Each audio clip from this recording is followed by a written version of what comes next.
Super star Mahesh Babu wife అయిన నమ్రత ఒకప్పుడు బాలీవుడ్లో ఫేమస్ హీరోయిన్. అయితే మహేష్ని పెళ్లి చేసుకున్నాక నటనకు గుడ్ బై చెప్పేసింది.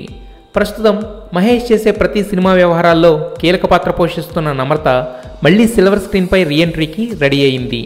గతంలో కూడా ఇలానే నమ్రత రీఎంట్రీ అంటూ వచ్చిన వార్తల్ని మహేష్, నమ్రత ఇద్దరూ ఖండించారు. కానీ ఈసారి స్వయంగా ఆమె ఈ విషయాన్ని అనౌన్స్ చేయడంతో రూమర్స్ కాస్త రియల్ న్యూస్గా మారాయి.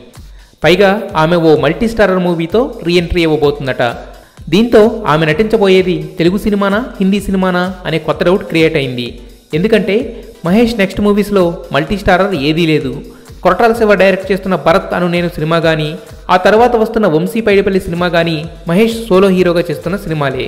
మరి ఈ మల్టీ స్టారర్ సినిమా అంటే ఇంకేమై ఉంటుంది అని విపరీతంగా డిస్కషన్స్ నడుస్తున్నాయి. 12 సంవత్సరాల తర్వాత స్క్రీన్పై కనిపించనున్న సూపర్ స్టార్ వైఫ్ మరికొన్ని డీటెయిల్స్ చెప్పుంటే బాగుండేది. ప్రస్తుతానికైతే వెయిటింగ్ తప్పదు. కథ మొదలవుతుంది.